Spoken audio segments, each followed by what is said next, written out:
pendidikan usia dini, menengah dan menengah. Di pasal 1 dikatakan bahwa kurikulum ini bersifat nasional dan disebut kurikulum merdeka. Jadi ini sudah tidak bisa ditawar-tawar lagi. Kenapa? Karena sudah nasional. Ya. Oleh sebab itu, suka tidak suka, senang tidak senang kita harus melakukan itu.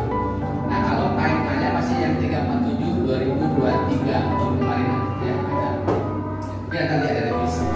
Jadi intinya kurikulum berlaku di pendidikan usia dini, menengah dan menengah.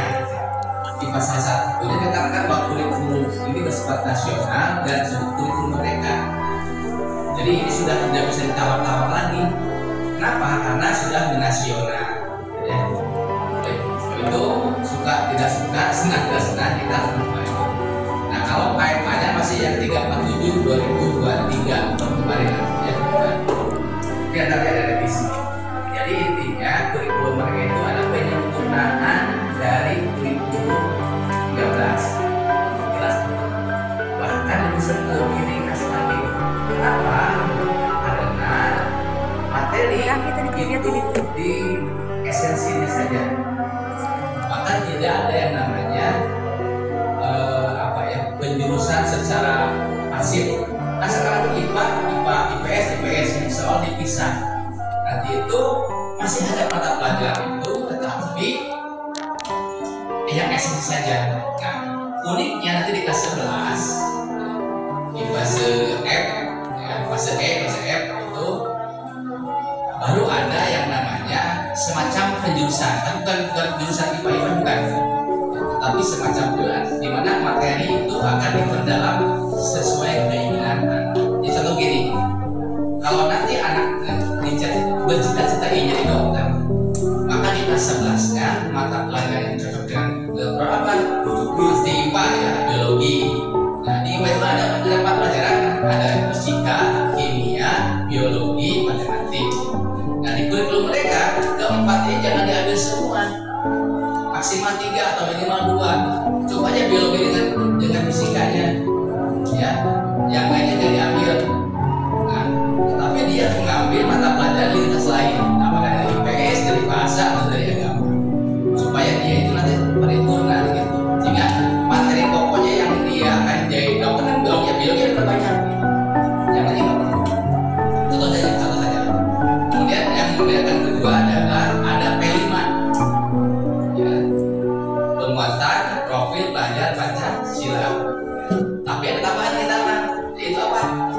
Itu yang namanya dengan rahmatan lil alamin. Sebenarnya bersama ada tema-tema dan Bapak Ibu yang sudah melakukan pelatihan di kita sudah tahu ya ini banyak di PPU. Jadi Bapak berharap nanti kita akan perdalam hal itu.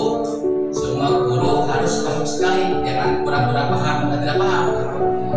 Makanya nanti misalkan kalau yang punya laptop bawa laptop ya untuk program ini satu laptop 2 kalau tidak ada yang punya. Kemudian juga kita akan praktek bikin CPTPTP ya, capaian pelajaran atau pembelajaran. Lupa namanya RPP, silabus, bersama sebenarnya. Nah itu saja sekedar pengantar hari ini. Jadi hari ini insya Allah ya kita berdoa mudah-mudahan dari tanggal 19 ya 19 tepat ahad Senin depan kita bisa bertemu lagi untuk persiapan di tempat yang tak di luar atau nanti rekan-rekan yang mau di manapun yang masih di Indonesia Pak. Masih di Indonesia ya sudah gitu ya. Siap semua? Siap. Nanti juga setiap kelompok harus punya yel-yel ya Pak, 1 2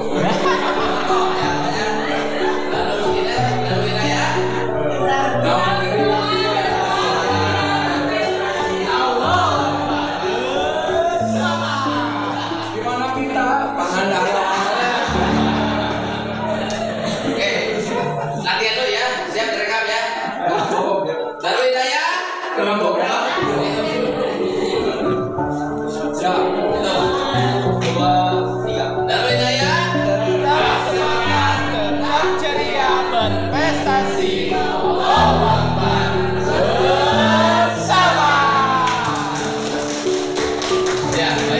Itu moto kita, tapi nanti boleh bervariasi, ya kelompok ada perbedaannya. Yang penting kita belajarnya fun, senang, karena kurikulum itu menekankan kepada karakteristik tiap siswa berbeda-beda. Jadi Bapak Ibu punya karakteristik berbeda, tapi tetap ada yang samanya dari moto misalnya. Nah intinya adalah kita akan belajar bagaimana diferensiasi pembelajaran seperti apa, ya seperti itu. Kemudian yang keduanya kita juga ingin belajar bagaimana profil pelajaran Pancasila. Ya, jadi bagaimana sitting project itu, kan kita profesi kalau project itu menghasilkan uang, bukan project bikin jembatan kayak Pak. Itu nah project ini nanti kegiatan bersama menghasilkan produk. Ya produknya ada di 5P itu ya, di profil pelajaran Pancasila. Baik, itu saya mengatakan Bapak, kalau ada pertanyaan yang memang sifatnya lebih detail lagi, maka kita sampai. Oh ya, lagi kita nanti bikin grup khusus kurikulum mereka ya, supaya info-info yang apa ya kira-kira terbaru sampai ke PI saja, ke PI saya sudah ada sih grupnya Pak, sudah gabung dengan beberapa yang lain yang sedang hari ini mau melakukan kurikulum mereka. Ternyata di sisa 2 yang belum melakukan tuh 3 alih lagi ya, Bina Insani, Darul Inayah dengan Al-Qur'an. Sedangkan ya bis dengan saya itu sudah, tapi masih bingung kan ya Pak, sudah masih bingung gitu nah. Dan apa so, dengan bingung ini kita akan belajar bersama-sama. Mereka itu sama akan workshop, tapi mereka akan digabung ya, aku juga mau mandiri, Bina juga mau mandiri dengan sendiri, nanti juga mandiri apa-apa. Itu saja sekedar komentar. Nanti Bapak Ibu kalau ada yang ingin ditanyakan hari ini lebih bagus sekarang aja disebut nanti PR. Ini saya sampai Bapak yang saya Bapak nggak perlu, makanya sekarang inventarisasi dulu oleh Pak Yus. Kira-kira materi apa yang masih sulit? Kan banyak nih materi workshop kan harusnya seminggu. Bapaknya kalau itu kecil pintar kan seminggu kan, tapi tiap hari Zoom kan capek. Materi ini kan, nah ini kan kita akan dipakai dalam waktu 1 hari atau 1 malam, kan nggak mungkin kan, makanya nanti itu berlanjut di grup, nanti di grup WA ya. Kalau perlu Zoom boleh.